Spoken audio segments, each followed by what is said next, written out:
orúkọ Jésù Ọlọ́run àgbáyé a máa dúpẹ́ lọ́wọ́ rẹ orin náà tó ṣe ní ìgbésí ayé wa òjò ká kó nílé látàlàfíà adélé látàlàfíà àtúbà àwọn èèyàn látàlàfíà òjò ká rúgbó gbàmígbàmí ọpẹ́ yìí òkò ní kókó ọba àwọn ọba fẹ́ lọ nínú ọba kọ wa ọ̀rọ̀ náà tó bá ti ń gbọ́ tó bá ti gbẹ́ tí ò tún wọlé mẹ́rin gbà tó ti jẹ́ ọ̀rọ̀ náà ẹ kó so èso èlé Jésù Kristi agbára wa. Mi ò tí ì lè kéyìn, wọ́n máa padà wá kéyìn torí mi ò tí ì jó.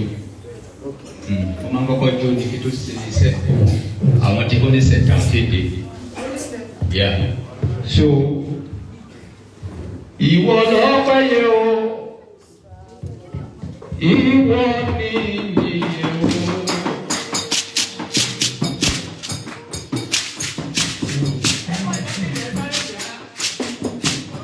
Ìwọ lọ́pẹ́ yẹ o, ìwọ ni ìyẹ.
àti àgbà àti ọmọdé àti ìwé ilé o.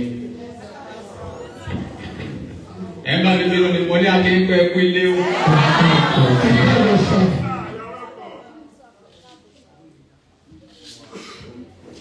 Èmi ò kì í ṣe fáànì ìlú yẹn di fásitì jù.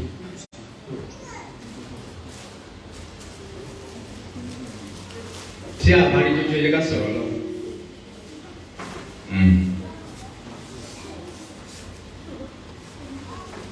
Ìdí tí mo fi wà gbélé ni ìdí pàtàkì. Àwọn kan wà tí wọ́n fi owó pè mí tí mi ò jẹun. Àwọn kan wà tó bá wá pè mí wọ́n promise mi ní kan lá ní òfin wọn lé sí. Ṣùgbọ́n nígbà tí àwọn arákùnrin yìí wá, nǹkan tó wá sọ́kàn mi ni wípé tí mi ò bá wá, wọ́n á ní ìgbà tí wọ́n ti ń ṣe èèyàn ńlá tó bá tó lè jẹun. Hallelujah. Àwọn tó di ènìyàn ńlá lẹ́nu ibì kan náà ti bẹ̀rẹ̀. Kò bọ́ sí láì sí foundation kò lè kan lé. Àwọn tí ò tí ì di èèyàn ńlá lẹ́nu lè mí bẹ̀rù ní o bẹ̀rù àwọn tó ti di èèyàn ńlá bẹ̀kọ́ síbi jẹ́ àti wà. Àwọn tó ń bọ̀ yá àwọn ọmọ tó máa dé lọ́wọ́ ìgbà yẹn kí a wá dé ní kọ̀ọ̀kẹ́. Àwọn kan ló ń lo ògo 50 years ago lónìí àwọn àwọn. Somebody shout big hallelujah.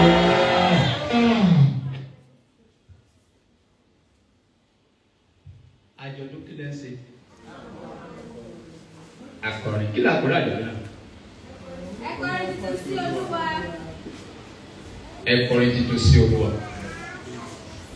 Àwọn wo ló máa ń kọrin? Àwọn wo ló máa ń kọrin? No. Àwọn aláyọ̀ ló máa ń kọrin. Ẹni tó sunkún ò lè kọrin. Ẹni tó rí ìbànújẹ́ ò lè kọrin. Ẹ̀yin kan lẹ́kọ̀ọ́ kóra yín jọkọ̀ jẹ́ ń pera yín ní akọrin. Gbogbo àgbáyé la kọrin. Ìwọ tó bá fẹ́ ṣoríire láyé o gbọ́dọ̀ kọrin.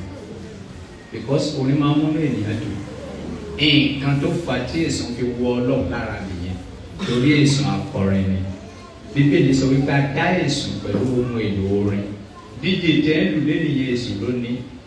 Bí èsùn bá sọ pé ha ha ha ó ìlú máa jáde láti inú ẹ̀. Bíbélì sọ wípé a dá èsùn pẹ̀lú ohun èlò orin ẹ̀. Ló bá sọ ọ̀rọ̀ kan ìlú tó bá jẹ́ wá sí kí ni afọ́wù. Ó wá lo fílẹ̀ṣì ló fi sí kí ni ó fi wọ Ọlọ́run lára. Nígbà tó wá rí wípé Ọlọ́run sí kí ni ó rẹ̀spẹ̀tì òun tó. Ìgbéraga wá sí kí ni. Ó wá ní ìjókòó tí Ọlọ́run jókòó sí yẹn kéré. Ó ló máa gbé tèun ká ju ti Ọlọ́run lọ. Ọlọ́run wá sọ pé ó ní màá sọ ẹ́ dànù. Ìdí nìyẹn dábìlì láti ọ̀run wá sí ilé ayé according to the Bible. Somebody shout hallelujah. Hallelujah. Bàbá yìí gba àdúrà kan lẹ́ẹ̀kan. Ẹ jẹ́ káwọn àlejò wọn ẹ jókòó. Bàbá yìí gba àdúrà kan lẹ́ẹ̀kan. Bàbá tẹ́ ní kò ṣe ọ̀pẹ yìí. Ìjẹ́ rántí prayer point náà. Àṣìṣe àwọn bàbá àti ìyá. Àṣìṣe àwọn bàbá àti ìyá mi lọ́wọ́ ẹ̀kọ́ kékeré.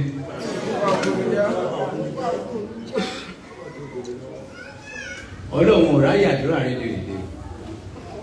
Tí ò bá ní bá òun ẹ jẹ́ ọwọ́ ẹ̀ ni. Ìwà wèrè tí bàbá ẹ̀ wù nígbà tó wà láyé tó bá ra wọlé. Ìwà wèrè bàbá ẹ̀ tó wù ẹ̀ tí wọ́n ra wọlé yóò má bà bọ̀ ẹ jẹ́. Ó dàgbọ́ ọ̀rọ̀ mi ò ti yẹ o. Bàbá ẹ̀ jalè. Ó kú ikú ìyàwó náà tó ra wọlé olè tí bàbá ẹ̀ jà. Tí òun ẹ̀ má bàjẹ́ àgbẹ̀ níbàjẹ́. Ẹ dáhùn. Má bàjẹ́. Wàá kọ̀ náà tó ń gbàdúrà sáájú àmà gbà. Amo waloju o ni kuju sani o.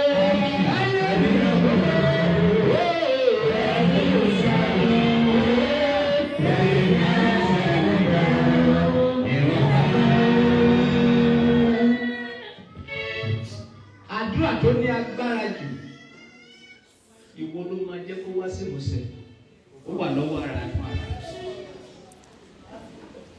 Ibi tí ẹ̀rọ Ọlọ́run ti máa ń bà mí lélẹ̀ yìí. Ahabu pa Nábótì tó yí tí ó gbàjára. Nígbà tó wá pa tán, Ọlọ́run wá sọ fún Èlíjà lọ sọ́dọ̀ Ahabu wípé bí ajá ṣe jẹ òkú Nábótì, ajá máa já ìjẹ rẹ̀. Nígbà tí Ahabu wá gbọ́rọ̀ náà tán, ó wá lọ sí kọ́nà ó bẹ̀rẹ̀ sí sùn. Ó faṣọ ẹ̀yà ó rẹ̀ ra ìsílẹ̀. Ọlọ́run wá pe Èlíjà. Ó ní òbí Ahabu bó ṣe rẹ̀ ra ìsílẹ̀ níwájú mi. Ó ní nǹkan tó ṣẹlẹ̀ tí mo sọ pé ó máa ṣẹlẹ̀ sí ẹ̀kọ́ ní ṣe kíni. Kò ní ṣẹlẹ̀ sí mọ́. Ọmọ ẹ̀ ló máa wá jìyà ẹ̀ṣẹ̀ yìí.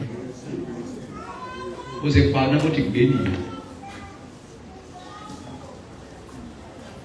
Wọ́n sọ̀rọ̀ kan ní àná. Gbogbo Nàìjíríà bẹ̀rẹ̀ sí bomi. Ìgbé kí ni mo sọ?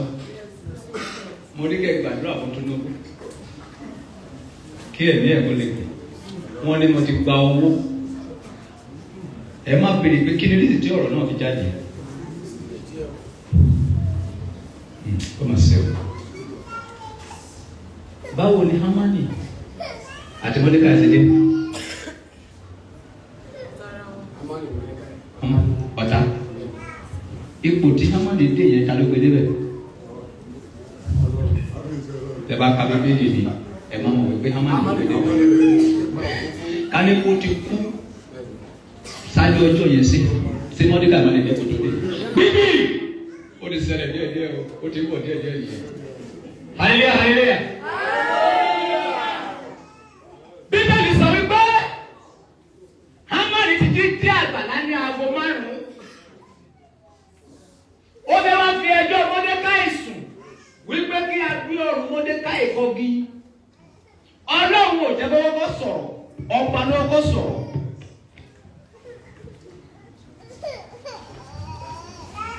Ọba ní Hámánì, ó ní sáré wà lágbàlá, wọ́n ní Hámánì wà lágbàlá ní kọ́lọ́ pé wá. Igbákejì ọba báwo ni sàràfíà ní ṣe dáadáa lẹ́jọ́ níbẹ̀ ní sà. Jọ ẹni tí inú ọba bá dùn sí kí ló rò bá lè ṣe fún. Hámánì wá wúra ẹ̀ lọ́wọ́ sọ́ọ̀tù. Èkì ọba aṣọ ọba tí ọba ń wọ̀. Wọ́n bọ̀. Ebi ò kíkà Bíbélì máa ń ní pé gbogbo ẹ̀sìn tó ti kìkì. Báwo ni ọjọ́ àgbàgbọ́ láì kan tó wà kọ̀ọ̀kan ní? Mo ti dáwọ́ lójú ẹ̀sìn bí.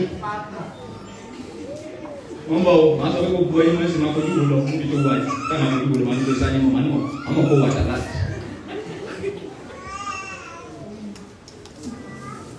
Ẹni tí náà bá dùn sí, kí ló rò bá lè ṣe fún? Nígbà tí Mọ́dékáì máa wọ ọ̀tún, Hámánì máa wọ ọ̀tún lọ tó kò sí lọ, ó ní ta ni ní ọba fẹ́ dùn sí ju òun lọ. Ó ní ọba irú ẹ̀dá bẹ́ẹ̀, adé orí àṣekè, àgbèdè lórí bùwẹ́ jẹ́. Jẹ́ kí a mú aṣọ ọba tí ọba máa ń wọ̀. Yes. Àti ẹṣin tí ọba máa ń gùn. Àti adé tí ọba ti máa ń gbé ka orí ara rẹ̀. Kí a sì fi ẹ̀wà tí ẹṣin yìí lé ọwọ́ ọ̀kan nínú àwọn ìjòyè ọba tí ó lọ́lá jùlọ kí wọ́n fi aṣọ fún ọkùnrin náà. Ẹni tí iná ọba dùn sí láti gbọ́ná fún un kí ó sì mú gẹ̀ẹ́sì láàrin ìgboro ìlú. Kí ó sì máa kígbe níwájú rẹ̀ pé báyìí ni Olúwa ṣe fún ọkùnrin náà.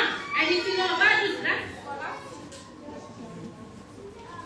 Ká ní pé Mọ́dékáì ti fi ìpè pa Hámánì ti pẹ́, tí ó má lè dépò yìí. Tíbi tirela dá ilé ayé, ọ̀tá ẹ̀ lè wúlò fún ẹ lọ́la.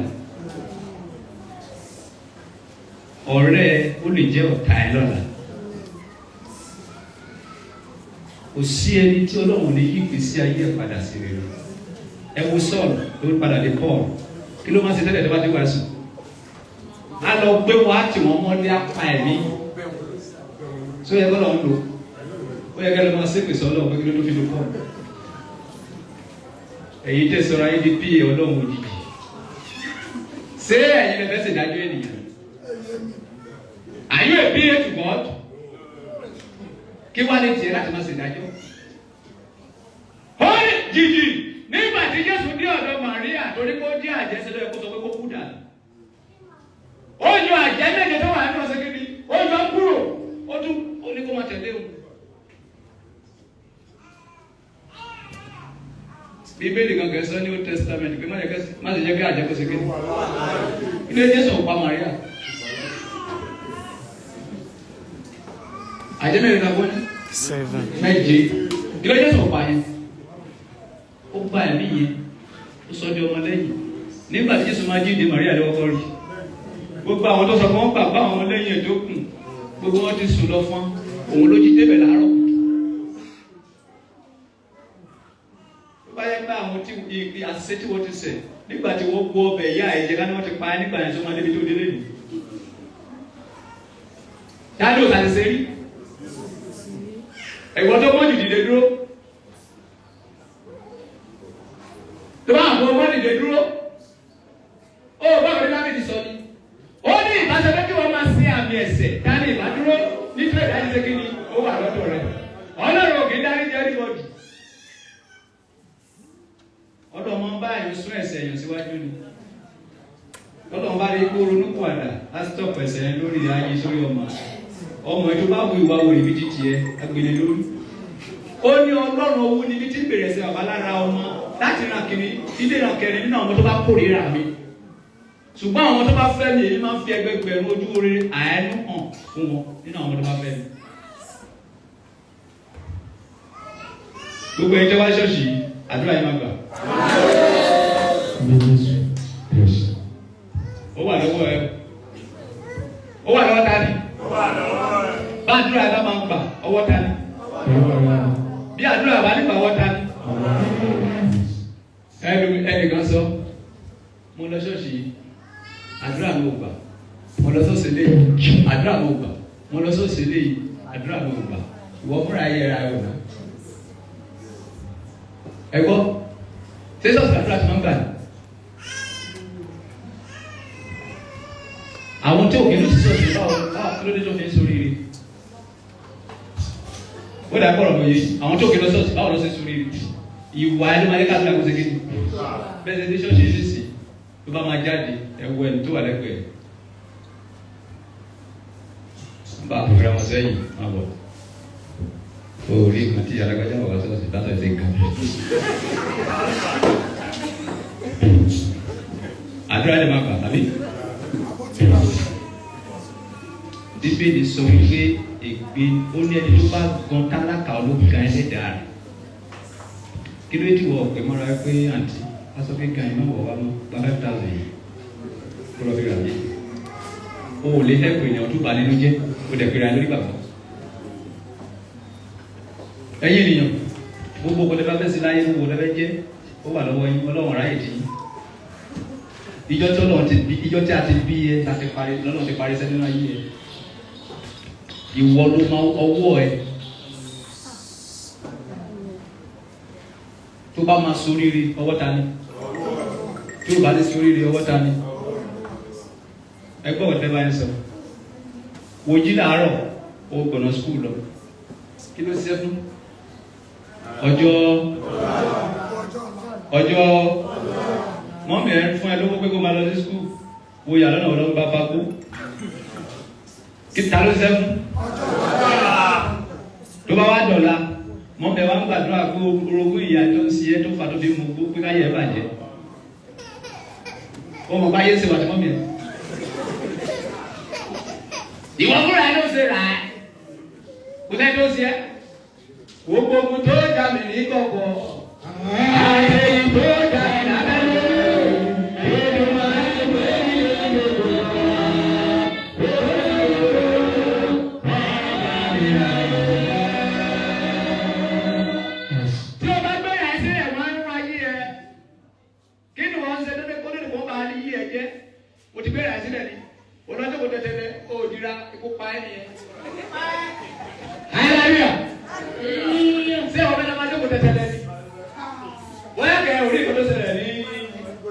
Ọ̀nà báyìí, ó kó ìyàwó padà tó mọ́tò. Ìgbà tó mọ̀ wípé ìgbàgbọ́ tó ń gbà wípé ó dà lójú. Kí ló dé tó fi lo mọ́tò bulletproof? Kí ló tó lè pe Jésù wípé bàbá Jésù ìbò yóò gbọdọ̀ ó yẹ ẹgbẹ́ wọn ní sáàmù báà. Bàbá yẹn lẹ́kọ̀ọ́rin. Èmi ò fi bẹ́ẹ̀ láì kọrin púpọ̀. Mo fẹ́ jó tẹ́lẹ̀ ni. Ìgbà tí mo lè fẹ́ jó yẹn, ìlú yẹn kò bá tẹ̀lé yọ. Láì kọrin o. Because àkókò ti lọ mi ò lè kí rìnrìn alẹ́. Yes. Tí bá ṣe gbé máìkì yìí sílẹ̀, ìlú mọ́tò mi mọ́ lọ yẹn tó lè fi kò ní ta gbé. Ẹ fẹ́ kọrin. Ó yá ẹ̀kọ́. Ó yá ẹ̀kọ́. Kò kán. Oba Solomon ni ọba àgbáyé, ọba olùsẹ̀ntà, káàbọ̀ sí ibùdó.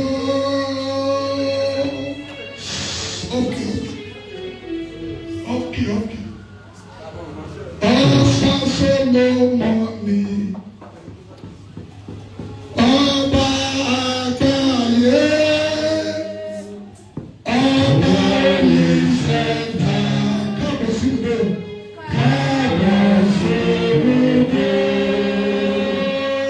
Ẹsẹ̀ mọ́ ẹkúnlé sà ẹkúnlé mọ́. Kí ló bá àkúrọ̀ rẹ̀ ná? Ṣé ẹ̀yin mọ̀ wípé àwọn àjẹ́ náà máa ń kọrin? Ṣé ẹ̀mọ̀ kọrin àwọn àjẹ́ wà nínú orin tẹ́kọ̀ọ́ ní ṣọ̀ṣọ̀? Ẹ mọ̀. Ẹ mọ̀ bá ṣe. Ṣé Christ ọ̀sẹ̀ bíi? Mo ti rí.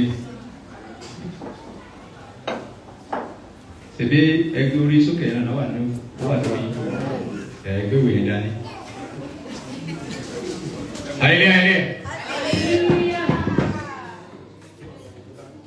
Mo fẹ́ yọ báàsì orí àwọn ìjẹ́ fún yín. Hallelujah.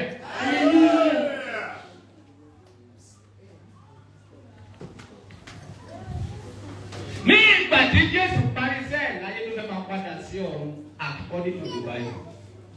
According to the what? Àbí yàtọ̀ sí ibi ìwé tó mọ ibi tó ti mọ Jésù. Tèmi àrẹ jẹ́ ọmọ Jésù. Bíbélì.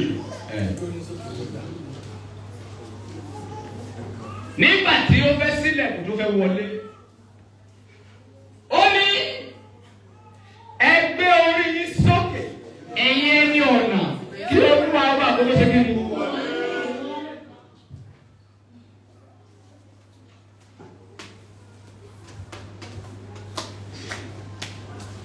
Àwọn àjẹ́ wa ń bèrè lọ́wọ́ ẹ̀pẹ́ ta ni ọba o.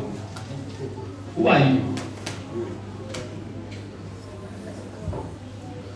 Ó ní ẹgbẹ́ orí sókè, ẹ̀yin ẹni ọ̀nà, kí a sì gbé orí sókè, ẹ̀yin ilẹ̀kùn ayérayé. Olúwa ọba gbogbo àgbáyé lọ́jọ́ kí ni? Ó fẹ́ wọlé, kàkàkà lójú ogun rẹ̀ bíi. Hallelujah. Nígbà tó ní borí àwọn ìjà ìfẹ́ yóò command. Ó ní ó yá kí ẹ sì gbé e sókè. Ó pàṣẹ fún àwọn akẹ́rù kó sókè ní kó gbé lẹ̀fẹ́ sókè. Nígbà tó wọlé, àwọn ọ̀jẹ̀ wá pèrè lọ́wọ́ ẹ̀. Báṣẹ lélẹ̀ yìí. Tààlà wọ́n ní o.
tí wọ́n dé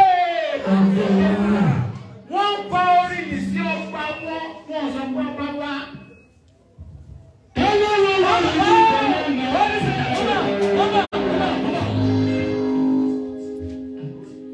ẹyẹ ní máa tọrọ nípa tẹ́tọ́ lọ yẹn ó gbọ́dọ̀ ní kí.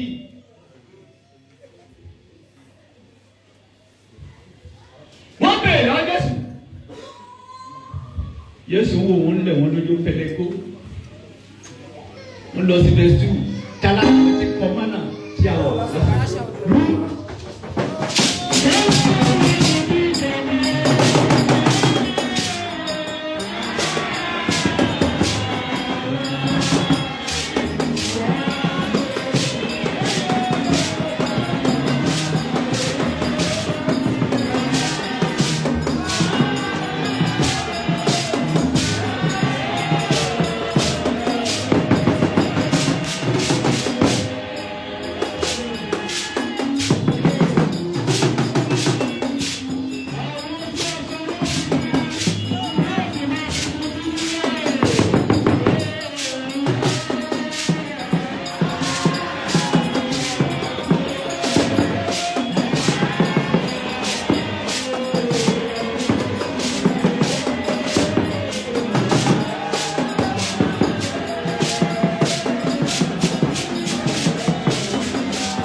Basti láti wà nísinsìnyí wọ́n ṣe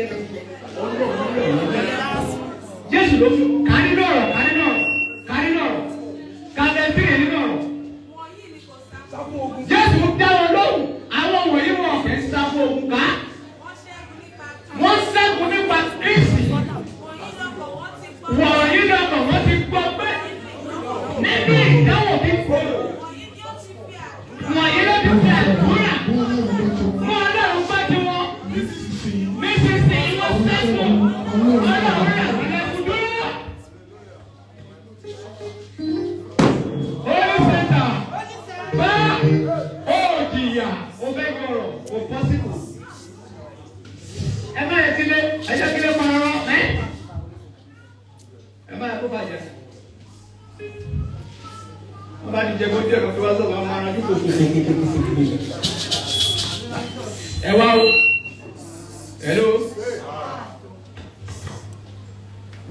Hallelujah.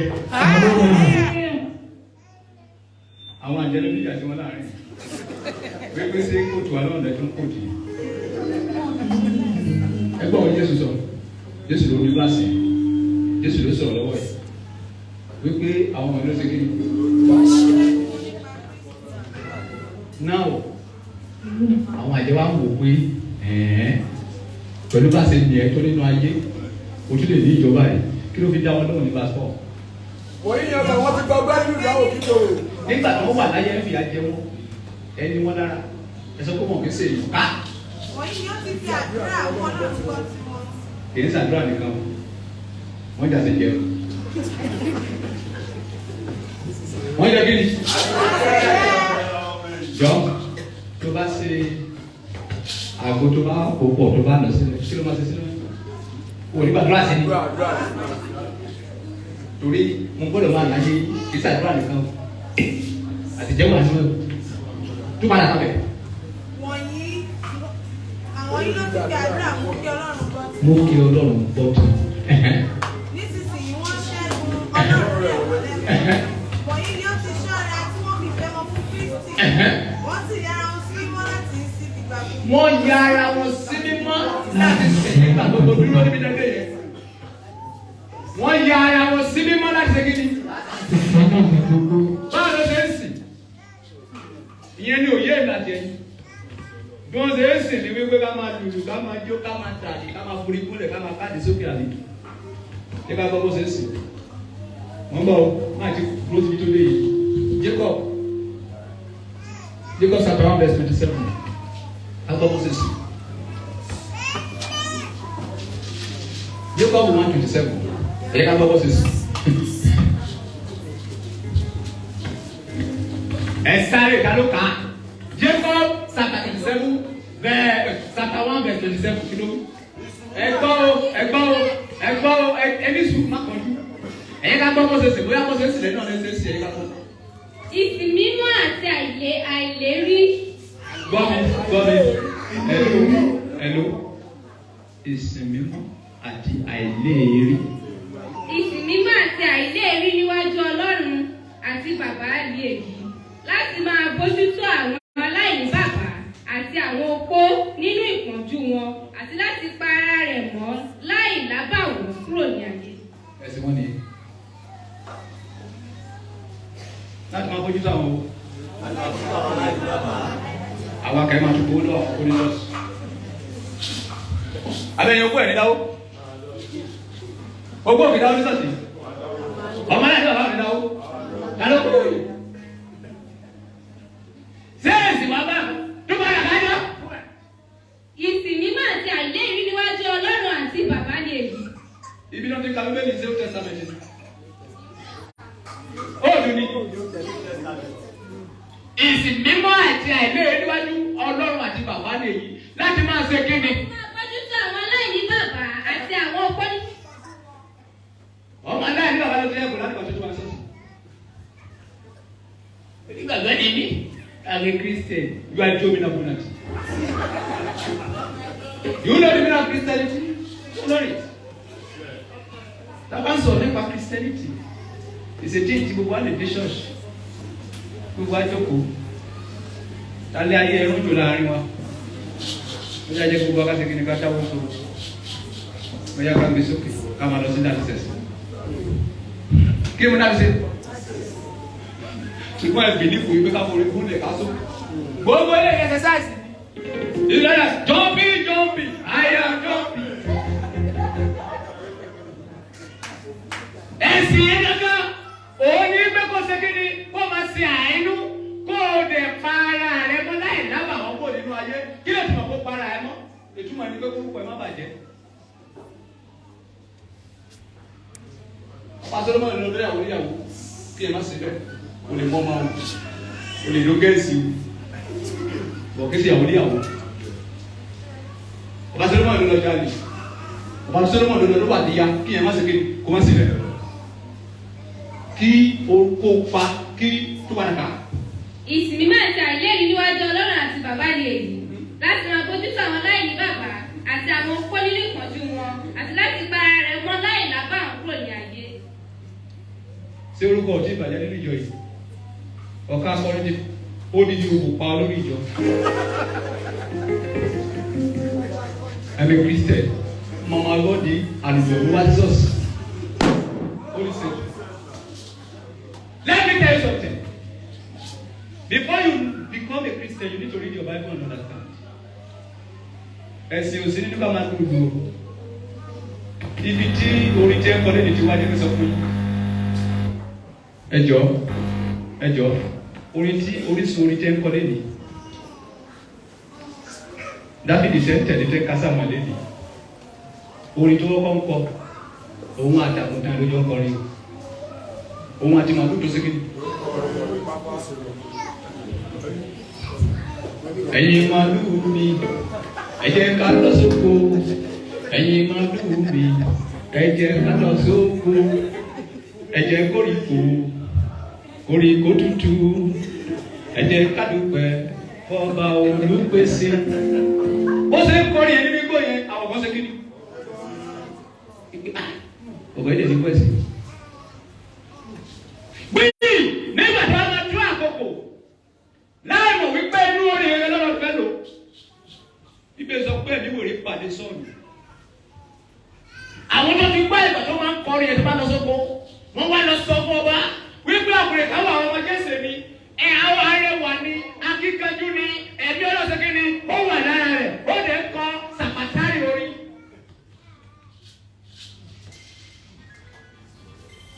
Àwọn tó kọ̀ lè yẹ ẹni gbàdúrà lẹ́nu ni. Ilé kẹ́kẹ́ bí? Ilé ọlọ́. Ṣé kò yẹ ká fún ọlọ́run fọwọ́ ni? Ṣé fóònù ẹ lè rí gèlè tọ́tù? Alẹ́ ń sọ ọlọ́run. Fi sí silent. Kó máa vibrate. Ọlọ́run gbọ́dọ̀ fi mí sọ ọlọ́run lọ́jọ́ kan. Màá ti gé orí ènìyàn dànù. Orí èèyàn ló gé lọ yẹn. Kí ló fà á? Torí ẹ máa ń rí ọlọ́run fi. Ẹ kàn sọ pé ọlọ́run ẹ rí ọlọ́run fi. Ìyíkọ tẹ̀bá dé pàtó sí òpin náà. My lord. Ẹyin tó dé gbé ọmọ ẹ. My lord. Torí pé kí ni o ti ka ẹ mọ́kọ́ náà? Torí pé owó AK-47. Ṣùgbọ́n ẹni tó kú ju wà níbí yóò ju AK-47. Ẹni tó lè yà ẹ́ lárọ kó má jẹ èèyàn tó wọ́n fi kú. Hallelujah. Nígbà tí ẹ̀mí wèrè wá pàdé Sọ́ọ̀lù, wọ́n lọ gbé Dáfídì wá. Ibi tí Dáfídì dé níwájú Sọ́ọ̀lù.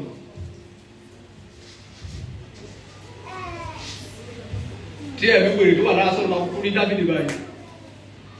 Atiku cara butinya, cara atiku cara butinya, cara atiku cara butinya, cara. Àwọn ènìyàn wá sọ pé dáàdi Dáfídì kí ni ti dé sí màlì lára jọ kí ló lè ṣe sí ó sì sọ̀rọ̀ nìyẹn. Àwọn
pípé ó sì gbélé fún nìyẹn wọ́n pa á rárá. mímọ́ mímọ́ wò ó.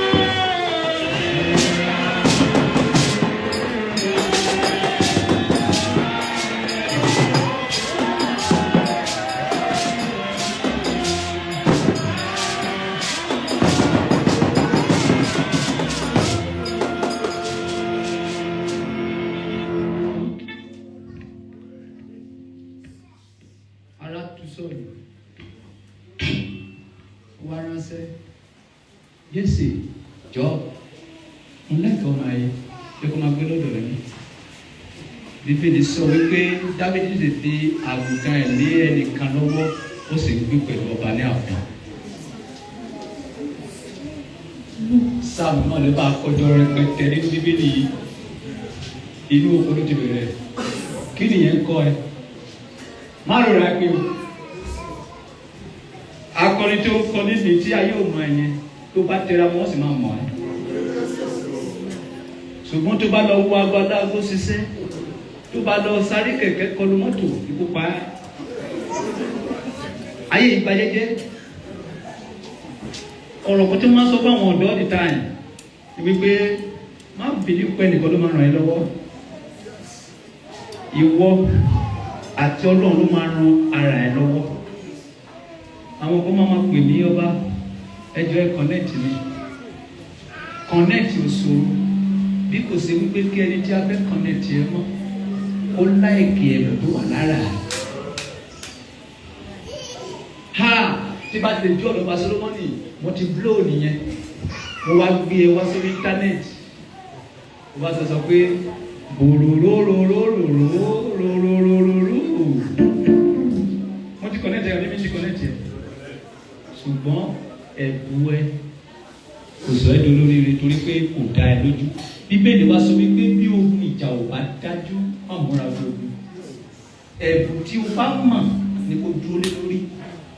Ẹlòmíì ìdí ìlú yìí láyé ti ń gbá tiẹ̀ ó lóun fẹ́ jẹ olórí ìjọ ìjọ tó ti padà sí olórí ìjọ láyé ti bàjẹ́. Ẹlòmíì orin ni ó ní tipátipá wọn fẹ́ ṣe wòlíì. Ẹ̀bùn tí o bá ti ń ṣe tí ayé bá ti ń láìkì ẹ̀ nídìí ẹ̀ máa ń kúrò bẹ́ẹ̀ ibẹ̀ ló máa ti sórí rí. Akọrin mi lè wọ bí ìwá kí olórí ìjọ mi wọ ní bí ìwá ká má rí olórí ìjọ ẹgbẹ́ pápọ̀ yẹn la máa rí. Mo fúnra bóyá mo ọ̀yọ̀ mi ò yé wọ. Mo ní akọrin lè wọ bí yìí kí gbogbo ayé pariwo lọ kí olórí ìjọ wọ bí ká má rí. Kí ló fà á? Ipe ẹ̀yẹ kò tí ì ní ògo nínú. Ipò akọrin ṣe kí ni ó ti ní ògo. Tó bá fẹ́ ní ògo nǹkan tí ó mọ̀ ẹ́ ṣe kí ni tẹ́ ẹ mọ́. Wọ́n máa jìyà nídìí ẹ̀. Nígbà tí wọ́n fẹ́ ṣe ilé yìí ẹ máa rí àfọ́kùn símẹ́ǹtì àfọ́kùn ìgò gbogbo ẹni sáku. Báwo ló ṣe rí báyìí? Ìdí ni ẹ táwọn lórí kọrin. Ẹni fẹ́ kó forúgbìn.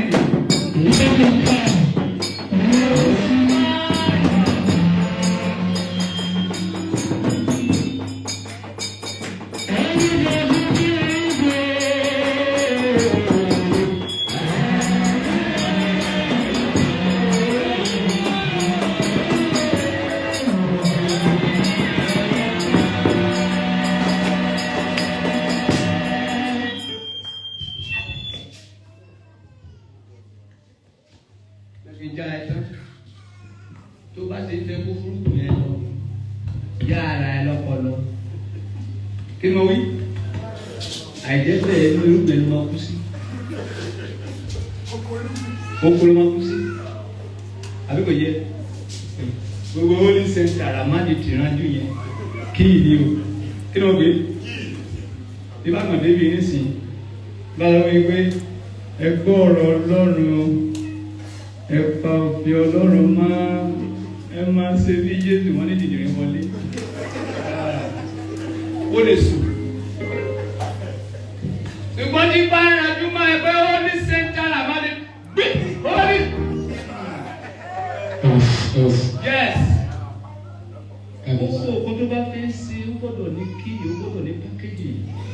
Ìdí nìyẹn irúgbó jẹ́ ń tà ní 100 naira ládùúgbò tẹ́ bá dé Shoprite 5,000 ẹ máa rà á. Kí ló fà á? Wọ́n pákéjì ẹ̀. Bá tó bá pè é pé kó wá kọrin ní ṣọ́ọ̀ṣì di pa. Ó ṣe é ní kàkà wọ́n máa di kòkòkò wá di pa. Wọ́n mọ̀ pé òkè ṣe olóṣì. Òkè ṣe kí ni? Tó bá pè é pé kó wá kọrin fún ọbẹ̀rẹ̀ pé lónà fẹ́ san. Tó bá sọ pé sí Ọlọ́run ni sọ pé dáni kan máa ti sáré ní òṣèré. Gbowó ẹ̀ mo sọ pé mo ní kó ṣe. tí tó wà ní gbowó ẹ bèrè pé kí ni tó wà ní gbowó. Wọ́n ní Judas ní akápò kí ló kó síbẹ̀. Ṣé ẹ kí Jésù ní akápò? Ẹ̀yin yẹn má máa tọ́ra yìí. Ṣèbí sí Ọlọ́run ló ń ṣe kò yẹ gbogbo ẹ̀yin nìyẹn. Ẹ̀yin lẹ́ni sí Ọlọ́run. Now, tí ni ìbá gbowó báwọn ọ̀rẹ́ débi. Mọ́tò méjì dákú wà ẹ̀mọ yẹ kúta rà sí. Àì máa tún sọ ọmọ lẹ́gbẹ̀ẹ́ títí ká tó lọ. Kí ni mo fẹ́ ná? Ok. Nígbà tí bá wá sí ti bá parí ẹ̀sìn, sẹ́mi ní sálága. Kí ni mo fẹ́ ná? Mo ní kí n má bọ̀ pé sọ́lọ̀ ọ̀nù sí. Ṣé sọ́lọ̀ mo fẹ́ jẹ́? Ní sùúrù, ní èmi ṣe sí sọ́lọ̀ tèmi rè. Má bọ̀. Má bọ̀. Iṣẹ́ ọlọ́run tèmi máa ń ṣe jẹ́ kí n fi hàn. Ẹni yìí olówó ni. Ẹni yìí kẹta láka. Èmi máa lo ọpọlọ rí mi máa gba owó lọ́wọ́ ilé ìmọ̀ fún ènìyàn. Kí n sì máa ọ̀pẹ́rẹ́tì yìí. Àwọn èyí owó tẹ́ gbọ́ pé mo gbé ní íńtánẹ́ẹ̀tì sí owó mi ni. Àwọn ológun mi, ọwọ́ àwọn ológun fi gbà. Àwọn bá wọn tálákà. Iṣẹ́ ọlọ́run tèmi nìyẹn. Tí wọ́n bá ní kí wọ́n wá ẹ̀sìn lórí íńtánẹ́ẹ̀tì máa gbowó. Tó sọ wípé kí wọ́n ṣe fíríkì máa gbowó. Tí wọ́n fẹ́ sọ fún ẹ, wàá sanwó. Mo fẹ́ mọ́ ọmọ tí fẹ́ máa sanwó. Mo fẹ́ jẹ́ ìyàwó Oba Solomon, wàá sanwó.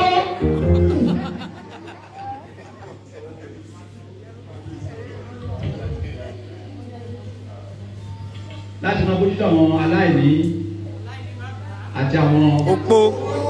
Ṣé mo ti sẹ́ ọlọ́wọ́ àbí o ti sẹ́ ọlọ́wọ́? Wọ́n máa ṣépè fún mi pé mo sọ̀rọ̀ pàtó. Ibi tó wà nínú ilé ìgbìmọ̀ pé má dàrú pàtó kò ló jáde. Ayé ẹ máa lọ. Ẹ kó ojú ẹ jáde.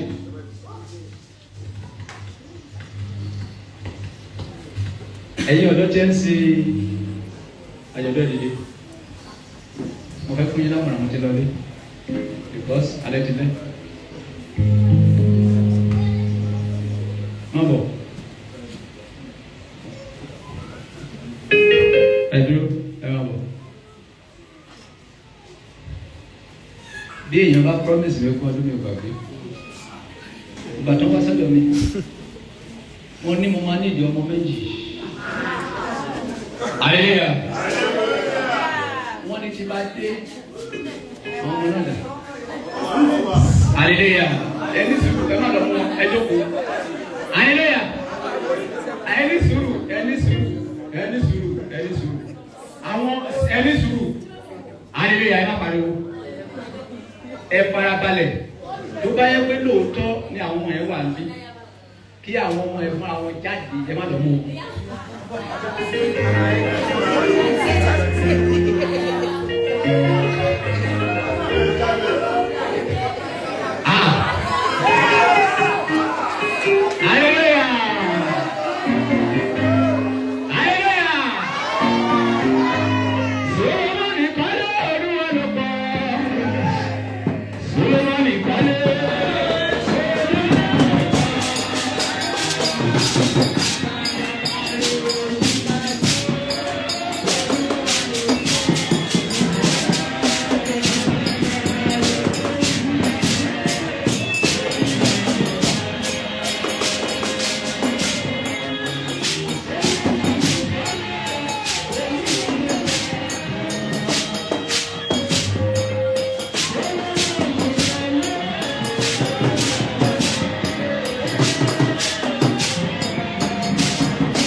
Níbi ọdún díẹ̀ sẹ́yìn wọ́n ṣàìsàn mo bẹ̀rẹ̀ sí pọ̀ ẹ̀jẹ̀ nínú mú pọ̀ lẹ́nu ṣé èmi yóò pé mo tún lè wà láyé lónìí ṣé kìí ṣe yàrá ló ṣe fún mi. Gbogbo nǹkan tí ayé fi owó wá ọ̀fẹ́ lọ́dọ̀ fún mi. Kò sí celebrity kan tó wà lágbàáyé tó mọ̀. Hallelujah. Ṣùgbọ́n a ò gbowó wa, a ò lọ lọ́bì pé yẹ jọ ẹ tó sì wa. Ìyá ni olóṣù yẹn lọ. Ìdí nìyẹn jẹ́ bí wọ́n máa ń so orí torí mo ti jìyà rí. Mo mọ bí ìyá ṣe jí, mo mọ ọkọ̀ tó ìyá ń jẹ́. Hallelujah. Hallelujah. Máa fẹ́ pariwo. Mo mọ̀ lọ́wọ́ tí kí ni? Ẹ̀yin ọ̀dọ́ ìdílé. Ẹ gbọ́ ọ̀gọ́dọ̀ bá ń sọ kí tó lọ.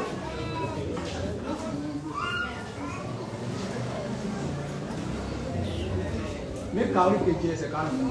Mẹ́ka orí karùn-ún ẹsẹ̀ kejì.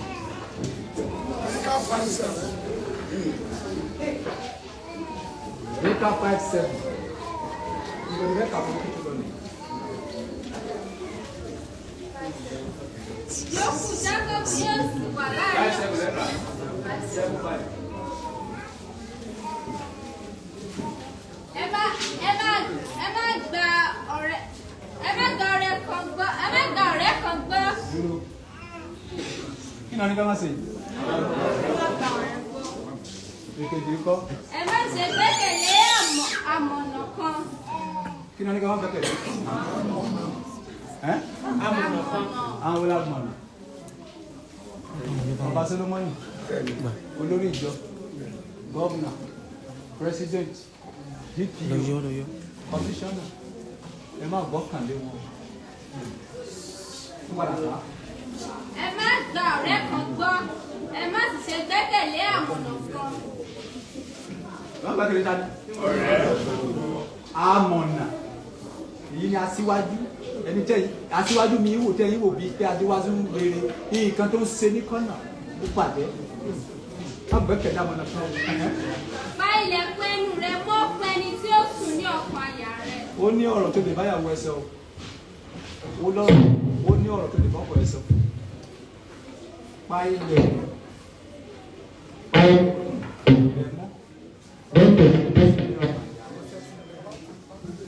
Pa ilẹ̀ rẹ mọ́. Lọ́dẹ̀ tó ṣe kí ni? Ẹni tí ó sùn ní ọkàn àyà rẹ. Èyí ni husband down. Nígbà tí ilé nípa ti wá lè sọ báyìí, kí ni bẹ́ẹ̀ ni nípa àti sọ fún yín? Ó ní kẹ́ má fara ní.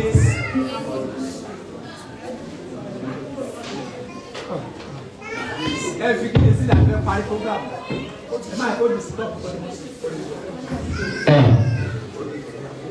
tí wọ́n bá sọ wípé kó má gba ọ̀rẹ́ gbọ́ kó má gbẹ́kẹ̀lé àmọ̀nà kó padà fún ìtì ẹgbẹ́ lọ́dẹ tó sì láyà kí ni bẹ́ẹ̀ ni tó àti sọ fún ọ. má gbára lé ìgbẹ́kẹ̀lé ènìyàn omi tó sọ láàbò lórí ẹja ènìyàn lè yọ̀ọ́ máa jẹ́ o tí o bá sẹ́ra bẹ́ẹ̀ ènìyàn tó bá rí kó gbọ́ ẹgbẹ́ tí o lọ́ máa tó kù jẹ́ o tó bá ti wà níbi kan tó bá ti rí báyé tí ń gba tiẹ̀ jù wọ́n á sẹ́ ẹ pa o ọ̀rọ̀ mi ò yé tó bá wà lọ́dọ̀ mi tí bá rí kó fẹ́ gba tẹ̀lé tèmi lọ́mọ lè fún ẹ lọ́fà bí mo ti sọ reality báyìí wọ́n lè má dà kìnnì ìpéyàn ebi ni àbí bí gbogbo ayé ṣe máa ń ṣe nìyẹn ẹlòmíì ò ní fún ẹ lọ́fà bọ̀ afẹ́nupá ayé ẹ jẹ́ nígbà tó bá dé ṣọ́ọ̀ṣì ní tó bá wà ẹ̀sùn táwọn ayé bá lọ pé good olórí ìjàmbá máìkì gbogbo wa sọ wà ábàwọ̀ ẹ̀jẹ̀ àná ọmọ yẹn gbéraga ti pọ̀ ọkọ̀ sí sọ̀rọ̀ lọ́rùn ọ̀rọ̀ ìjọ ìjọ ló ń sọ látàárọ̀ láti bẹ̀ ó ké sáà gbogbo àwọn tí ọ̀rọ̀ yẹn ti wọ̀ ní wọn tẹ́lọ̀ sí kí ni ó bá wọn fẹ́ jẹ ọ̀nà oríṣiríṣi láyé bá ń kọ́ ti gbogbo ènìyàn. Hallelujah. Ẹnjìníà ẹ jẹ́ kó wà ẹ lò ẹ̀ díẹ̀ sí kékeré ẹ̀rọ afẹ́lẹ̀ lẹ́yìn ẹni bọ́ọ̀kọ̀ tó ń sọ fún yín ó ṣe é ṣe kẹ́kọ̀ọ́ ìgbẹ́lẹ́jọ́ bí kí wọ́n ó ṣe é ṣe kí máa wọ̀ wọ́n ti wá jẹ́ ẹyin àbí wọ́n ti mú ẹnu ayé kúrò máa ní orí ìgbéraga ní kò ní wá mi ò ní ìgbéraga mo kò ní protocol policy tí o bá ní policy ayé máa ṣe ogun ẹrọ tìrọtì tó bá ti lò tó bá ti yọ wọn pa ẹtì sẹgbẹ kan wọn máa yọ ògùn yẹn lò ní á lè last tó bá lo ògbó wàràwàrà ògbó awọ wàràwàrà á lọ wàràwàrà èmi ò lo ògbó afẹ́fẹ́ ni wọ́n lò tí o bá mú àwọn wàràwàrà padà sálẹ̀ ló máa ṣe gbogbo ìbàdàn afẹ́fẹ́ máa ń fẹ́. Ayẹyẹ tọ́lọ́ bá ti gbé ẹ sípò ṣàyẹnú sọ òtítọ́ bọ̀tí bí nǹkan tí ó ń ṣe tó wọlé fún ẹ̀yẹ má yẹ kẹ́ni bọ̀dí discourage jẹ ẹ máa rí kó máa ń ju snap kan ẹni bọ̀dí bá advice ní ara máa kọ́ ìdí ni wípé ìgbà tí mo wà nílẹ̀ o advice mi máa ṣe sórí rẹ̀ nǹkan tí mo wá ń ṣe tí mo ń rí owó nídìí ẹ̀ oníkèdè stop ẹ̀ mo dẹ̀ ní kó yá mi 5 million kí n sì máa ṣe business ó ní òní òní sórí rẹ̀ why do you advise me bó ṣe wà ní síta ló gbẹ́kùn mẹ́ advice mo bá ti rí kó tí ṣe kí nìkan fẹ́ lókè hello aláìpẹ́ ṣe ṣe yẹn ṣùgbọ́n afẹ́fà ẹ̀ níyànjú sọ pé kò ní sórí rẹ̀ orí èkó máa bà mí níyànjú sórí rẹ̀ 5 million fún mi sà ó ní kò sí iṣẹ́ ìpè ó di àgbàṣe ẹ̀ ibi tó ti ń sórí rẹ̀ ló fẹ́ kéde kò fẹ́ blọ kò fẹ́ kó dà bó ṣe dà ìgbà tí mo débi yìí sí ṣé Jésù gba máìkì lọ́wọ́ mi tèmi Jésù ló ní ṣọ́ọ̀ṣì ó yẹ kó sọ pé Oba Solomon ò ti dárúkọ kó àtúbọ̀ ní wàásù ní kó gba máìkì lọ́wọ́ èmi tó ń sọ èmi ló yé àbí mo sọ pé ọlọ́dẹ àwọn ìyàwó àwọn ọkùnrin ní some years ago níṣẹ́ ló bẹ̀rẹ̀ máa ń kàn pílẹ̀ ní pé gbọ́nkàn yìí pọ̀ ìgbà tó bẹ̀rẹ̀ sí ibi sí àárín lọ ara wọn balẹ̀ tẹ́wọ̀n àwọn tó kẹ́kọ̀ọ́ ìwọ tó bá wúlò fún ni kó fílẹ̀ tí bá sọ ọ̀rọ̀ kan ó lè má wúlò fún ẹ kó wúlò fún ẹlòmíràn ẹlòmí ò mọ bó ṣe mú ọmọ bó ṣe sáná pàtàpàtàpàtà ní sẹ́ni lórí yẹn wọ́n máa yí ní àlẹ́yà ó bá máa lo 1 hour lórí ẹ̀kọ́ ní mọ̀ ṣùgbọ́n tó bá lọ sẹ́ni máa wọ́n gbọ̀ngbọ̀n kí ló ń dé sọ fún gidi àlẹ́yà láti fún sọ ẹ̀sọ́kùsọ èyí kò ní kẹ́kọ̀ọ́ tó ẹgbẹ́ àlòmí oníṣọ́kùsọ kí ló ń pè ní ìṣọ́kùsọ so bí àwọn ọ̀rẹ́ ṣe ní abẹ́ sí alága tí a fẹ́ ṣe ẹgbọ́n mi o tí bá ti gbé máìkì sílẹ̀ ilé kò ní dá sí because kò ní dá kí ọba àgbáyé nìyẹn alẹ́ ẹ mọ̀ bá wọn kì í náà bá pọ̀ dà ẹ má dẹ̀ gbàgbé ìkọ́ni kò sọ ìjọ tí kì í náà bàbá ti gbé mi ẹ gbọ́ mi dáadáa ẹ ní sùúrù. Èmi ìjọ ẹni máa sọ̀rọ̀ ẹ̀dá ayé mi sí kìnnà pátámájọ́ bá sí kìnnà. Màá fi owó yín kàn máa pẹ́. Gbogbo agbára tí mo ní màá máa lò lọ́wọ́ kìnnà pa. Wọ́n fi pa ayé gbogbo yín jẹ́. Torí pé kí ni? Ìgbẹ́rù máa fẹ́ fi lajú yín sílẹ̀. Tó jẹ́ pé àti kìnnà pàtó gbogbo ara kò sẹ́ tó mọ̀ mí wípé má ní oore ló máa ń ṣe báwọn tálákà. Bọ̀dọ̀ bá lè jẹ́ pé òun yẹn wá gbé yẹn. Ikú pa yín ní àbábá owó ẹ̀jẹ̀. So bó ṣe kí ni? So a máa ṣe alága owó alága mọ̀dà sẹ́rí owó alága ní pẹ́sẹ́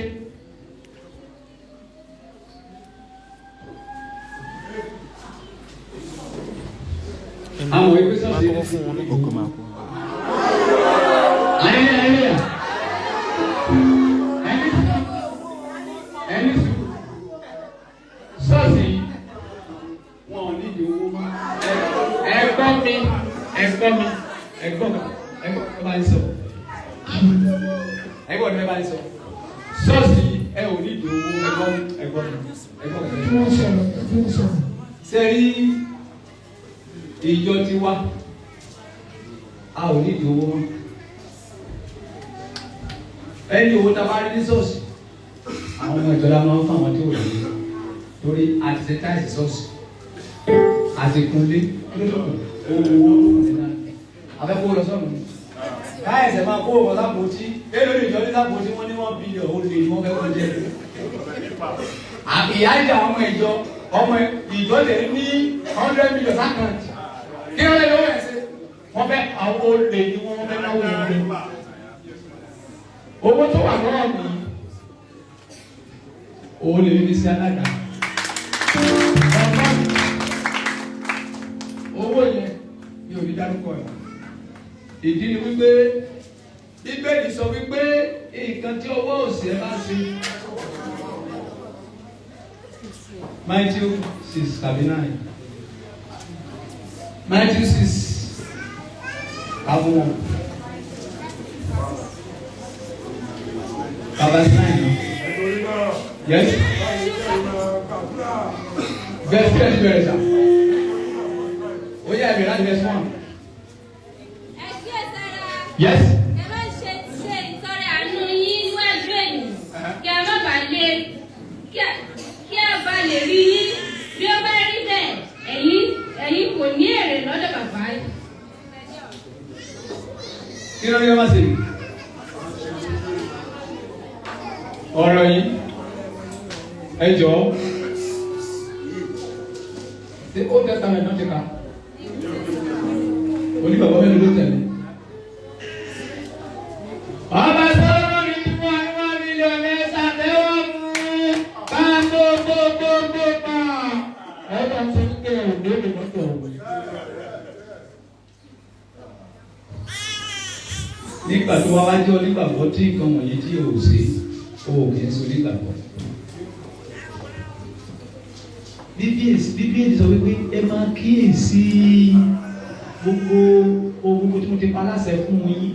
Ọ̀dà ò kíyèsí tàbá wà bèrè pé kí ló tẹ̀lé sí bẹ́ẹ̀ wọ́n ní dábàá ṣe bẹ́ẹ̀ àníró lọ́jọ́ àjọ̀dún owó ni wọ́n máa yà wá sí Jésù sọ lè bá mi rán wọn létí Bíbélì yẹn Ọlọ́run náà ò ní gbé létí àwọn ọkọ Iṣẹ́ Àpọ́sítélì kan Iṣẹ́ Àpọ́sítélì chapter 1 ṣé kìí ṣe chapter 8 Ọlọ́run ò fi gbé kí ni ilé tí a fọwọ́ kọ́ ilé yìí kálẹ̀ kọ́ fún ara yín 7 verse what 7 verse 48. Wọ́n gàgò kì í gbé ilé tí a fi ọwọ́ kọ́ gẹ́gẹ́ bí wòlíì ti wí pé ṣùgbọ́n ọ̀gá ògo kì í gbé ilé tí a fi ọwọ́ kọ́ gẹ́gẹ́ bí wòlíì ti wí ọ̀gá àwọn òkè gbẹ́gbọ́ gbogbo ayé yìí pátá ibi tọ́nà ń kẹsẹ̀ lẹ́yìn ó ní ayé ní àpótí rẹ̀ láti verse 47. Ṣùgbọ́n Sólómọ́nì kọ́ ilé fún un, ṣùgbọ́n ọ̀gá ògo kì í gbé ilé tí a fi ọwọ́ kọ́, gẹ́gẹ́ bí wòlíì ti wí pé ọ̀run ni ìtẹ́ mi, ayé sì ni àpótí ìtìsẹ̀ mi.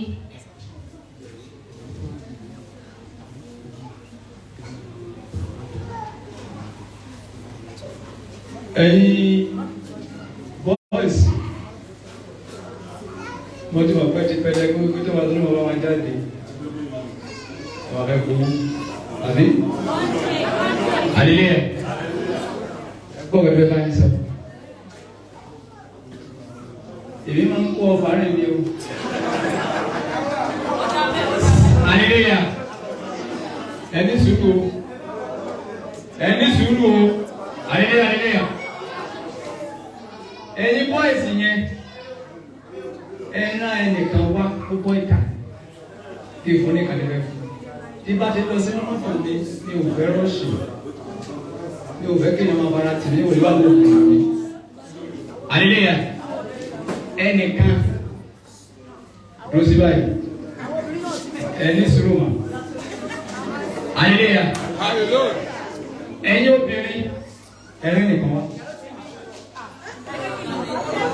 Hallelujah. Ẹni sùúrù ẹ farabalẹ̀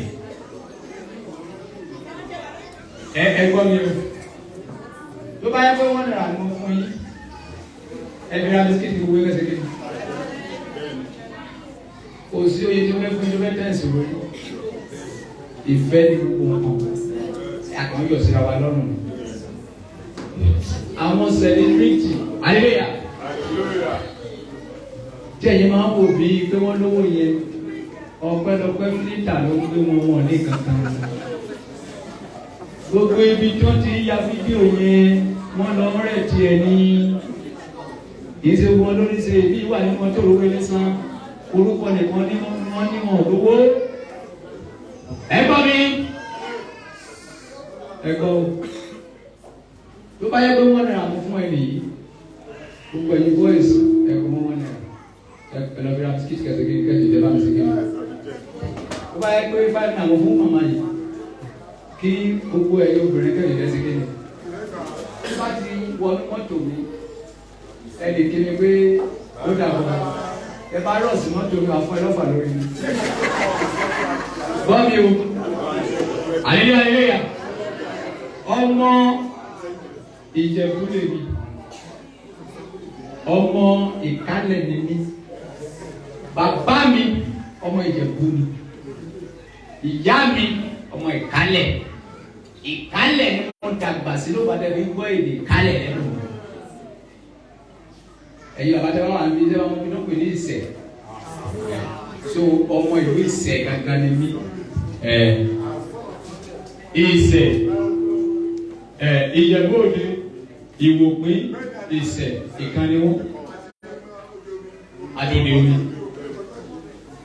hallelujah so sọ́ọ̀sì bàbá tó ní Ìṣẹ̀ ọmọ ẹ̀lẹ́ so sọ́ọ̀sì ọ̀pá ló wà létí nígbà yẹn lọ́wọ́ ìwé sọ́ọ̀sì tí mo ìjókòó tí mo jókòó ní ìjókòó àwọn àgbà ní sọ́ọ̀sì ẹ̀kí ṣe 70 years yes so tí mo bá ti gbọ́ ọyìn lé ẹ̀yin náà ṣe kí ni.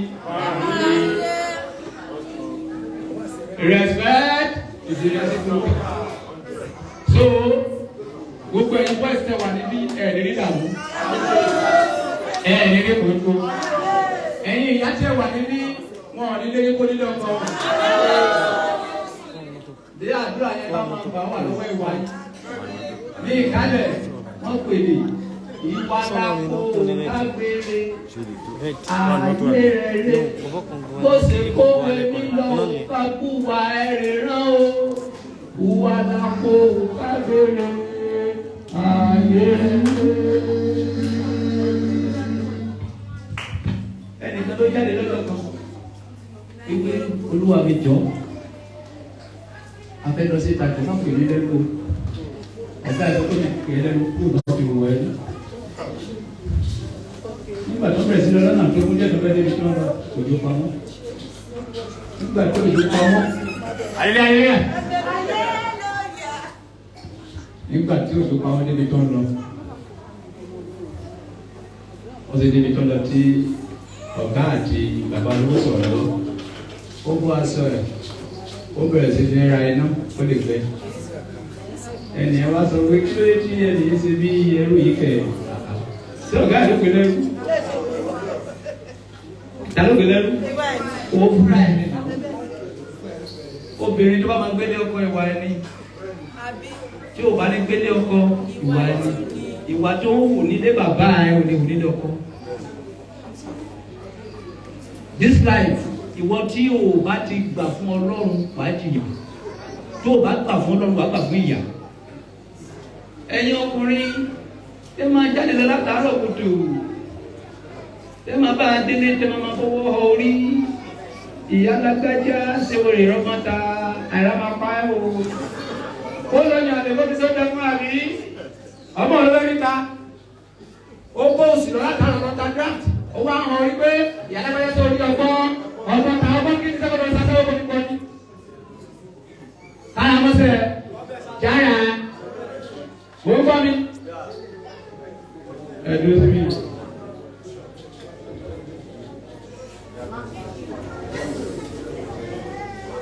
Wọ́n lè di 20,000.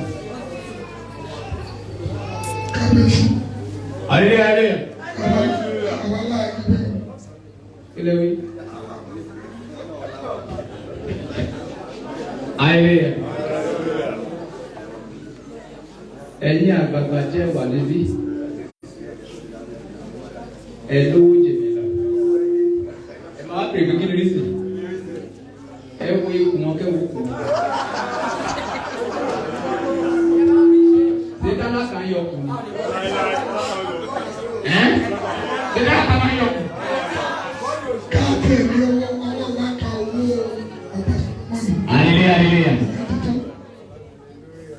Oba Solomon.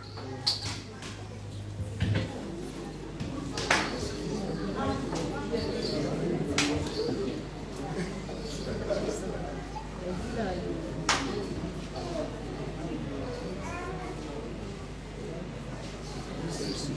Hallelujah. Ogun 10,000. Hallelujah. Abo ti tán.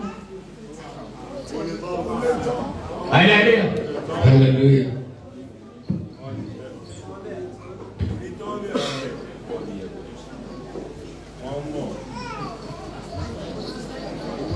Kò tí ì pé.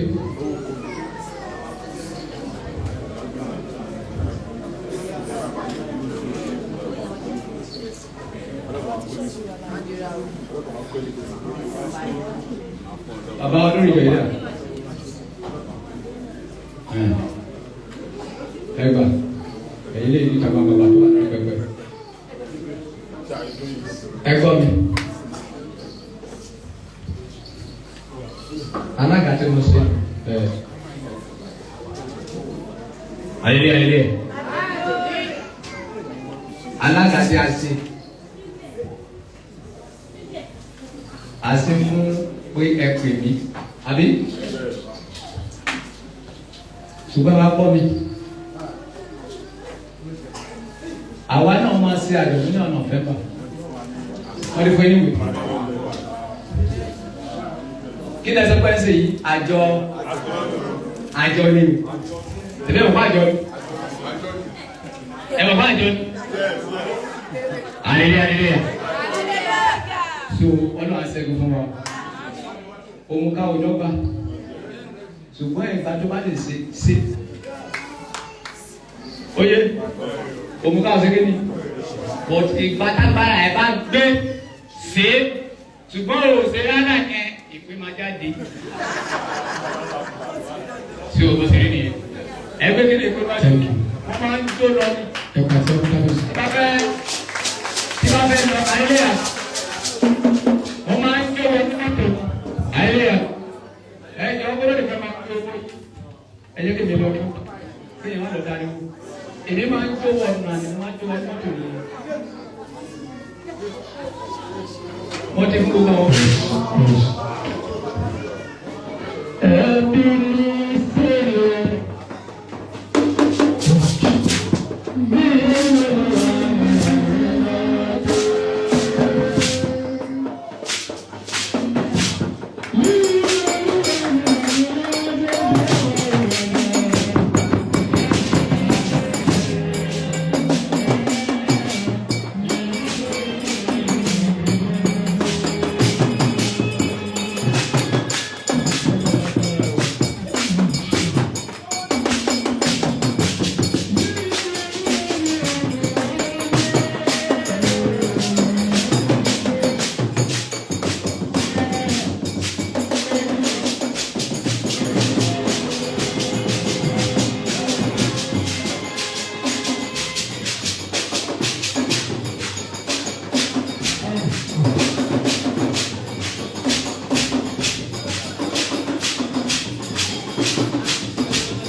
Daddy sir, ayo báyìí àwọn tó sà, ayo tó lọ sà, ayo báyìí àwọn tó sà. Ẹ ṣe náà bóyá bóyá.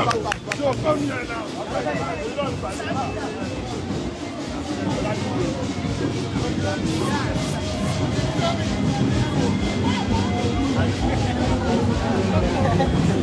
Wọ́n jẹ́ wọ́n ní píìsì kó máa tẹ̀lé wọ́n ní píìsì.